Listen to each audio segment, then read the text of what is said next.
안녕하세요. 돈방석TV의 방윤석 작가입니다. 한 주간 건강하셨지요? 저 또한 여러분 덕택으로 한 주간 건강하게 잘 보냈습니다.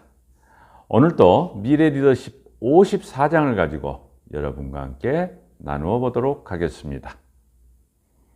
첫째 성경은 디모데 후서 3장 16절 17절 말씀으로 모든 성경은 하나님의 감동으로 된 것으로 교훈과 책망과 바르게 함과 의로 교육하기에 유익하니 이는 하나님의 사람으로 온전하게 하며 모든 선한 일을 행할 능력을 갖추게 하려 함이라 하였습니다.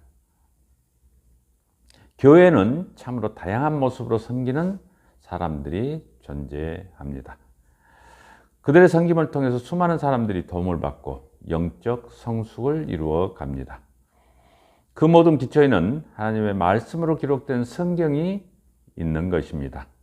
이 성경 말씀을 묵상하면서 우리는 교회의 참 일꾼, 참 지도자가 많이 나타나길 기대해 봅니다.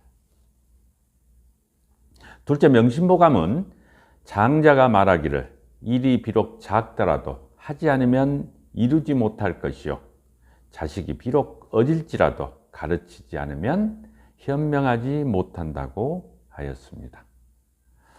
우리는 일상에서 작다고 소홀히 하는 부분이 참 많이 있습니다. 그것을 가르치지 않고 방관했을 때 나중에는 수많은 사회적 비용 손실을 감내해야 합니다. 세계 최고의 교육열을 갖고 있는 대한민국이 아직도 완성되지 못한 교육체계에 흔들리고 있습니다. 혹시 작은 기본을 잃어버리지 않고 있나 돌이켜볼 필요가 있을 것 같습니다.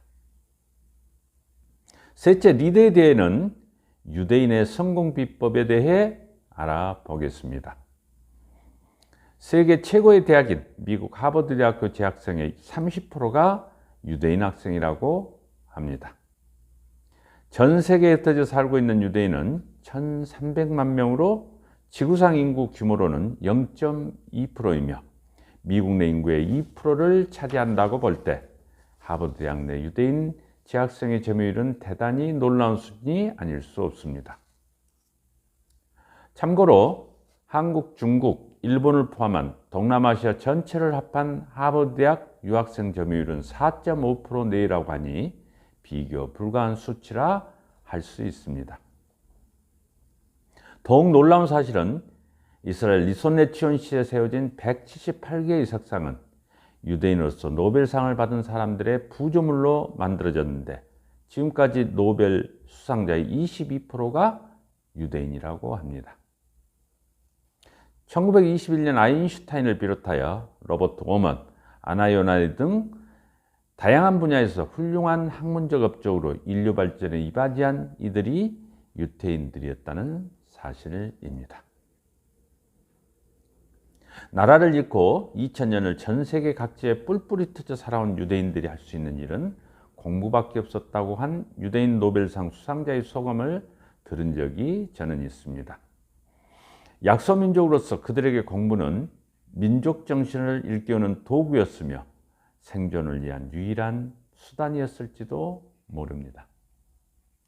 성공할 수밖에 없는 유대인들의 독특한 교육 방법으로는 13세가 되면 일찍 성인식을 치루어 자아의식을 심어주고 자신의 행동에 대해 책임감을 갖게 하였으며 하루 한 번의 가족 식사 시간을 통하여 질문을 통한 사소하고 작은 것부터의 소통을 하였던 것입니다.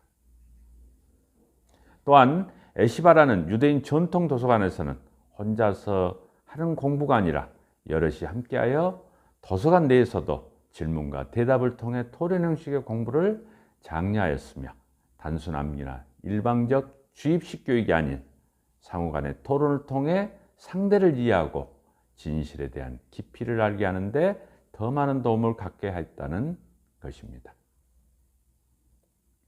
숫자가 모든 것을 대변할 수는 없지만 소수의 인구로 유대인들이 인류 역사 발전에 지금까지 기여한 공로를 감안해 본다면 그들의 교육 방법을 그냥 지나칠 일은 아니라고 생각합니다. 물론 정답이 없는 세상에서 유대인의 교육 방법이 절대적일 수는 없겠지만 각계에서 그들의 영향력이 갈수록 커진 만큼 관심 있게 주목해 볼 필요는 있는 것 같습니다. 매년 미국에서는 에이펙이라는 유대인 기부모금 행사가 열리는데 연간 1억 4천만 달러의 모금이 되어 개별 행사로서는 최고의 모금액으로 부러움의 대상이 되고 있다고 전해지고 있습니다.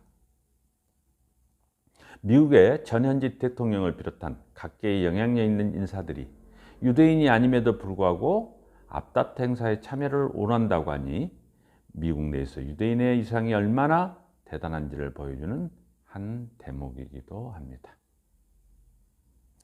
이렇듯 어려서부터의 작은 행동이 시간의 역사를 등에 업고 반복되어진다면 그 결과는 위대한 역사를 만들어낼 수 있다는 진리를 깨닫게 하는 내용이었습니다.